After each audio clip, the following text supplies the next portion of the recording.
Welcome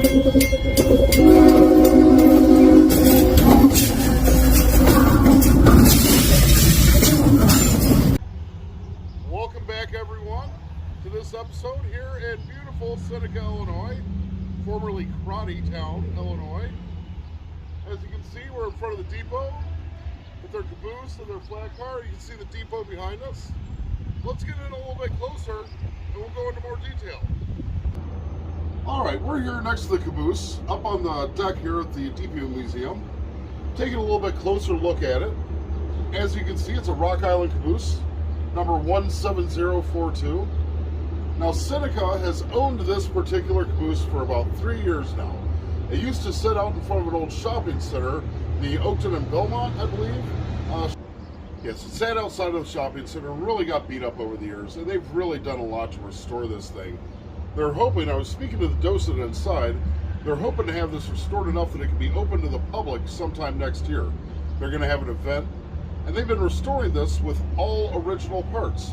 In fact, the only thing in here that's not going to be original from a Rock Island caboose are going to be the upper seats, which they found from a bus. But unfortunately, they simply haven't been able to find anything that'll accurately replace those. But all the fixtures, the lightings, the seats, all the accoutrement on the inside will be genuine and unique. It's going to be the real deal. So we're really excited about seeing that.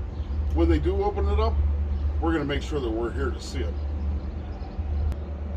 Now, also on this little section of rail they have outside of the depot, they've got a flat car. Unfortunately, we haven't been able to find really any kind of information about it. We spoke to the docent.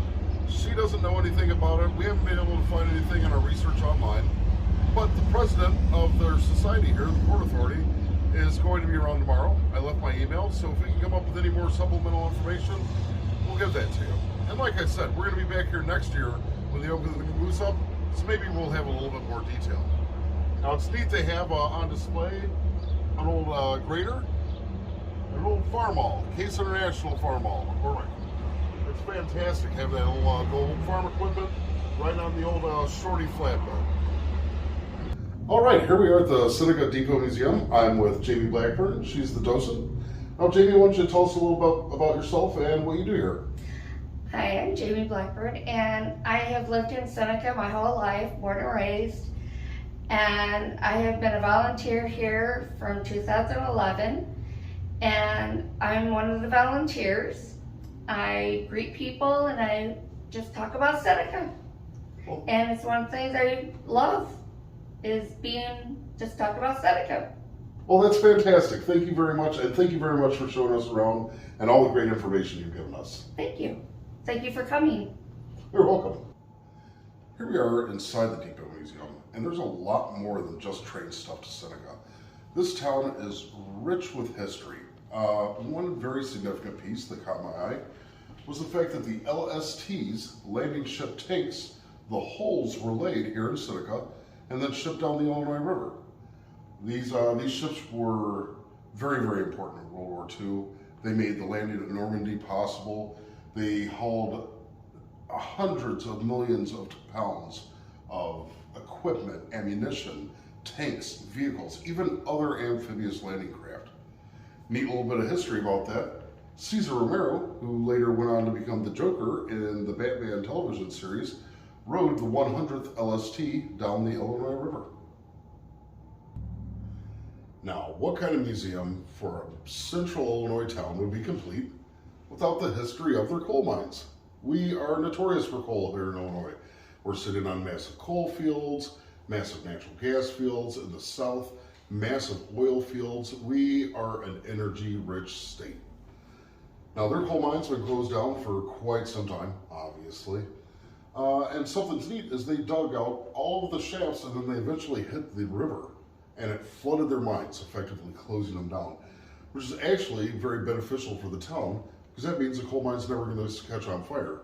So you don't have an event like happened in Centralia, Pennsylvania. If you don't know anything about that, you should really look it up. It's an interesting story. Lots of shows out there on YouTube about it. I think Simon Whistler probably did a show about that. A little shout out to Simon. You're my boy. Anyway, a little bit about the history of the coal mines here. All right, here we are on the inside of the Depot Museum again, looking at a little bit of their train history. Now, a little history about the train line here in Seneca. It was the Kankakee-Seneca line, and it connected the Chicago, Rock Island, Pacific line, and the Big Four, as they called it, the Chicago, Cincinnati, Cleveland, and Pacific.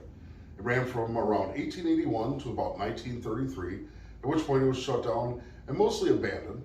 Now, it's really amazing because even though the old line was abandoned, it's still very, very easy to find through simple, urban archaeology, or even go onto Google Maps and look at the satellite, and it's real easy to find where the old line was. So it's remarkably well preserved without having anything done to preserve it. Now, still today, through Seneca, we have CSX running the line, connects to some heavy industry with hazardous chemical storage, and also, obviously, CSX and all of their lines. All right, we're still here in Seneca, Illinois, standing in front of the old grain elevator. This is one of the oldest grain elevators on the I&M Canal. You can't see it, but behind us is the canal. And I'm standing right next to some road rail line. This is the original rail line from the Seneca and Kankakee. The CSX line is about maybe a half-mile north of us. This is a really neat piece of Illinois history right here that is still preserved. And I was speaking to the docent, Jamie, at the Depot Museum, and she said we can get a tour here. So I'm going to make some phone calls and send some emails. And when we come back to Seneca, we're definitely going to get a video of that tour.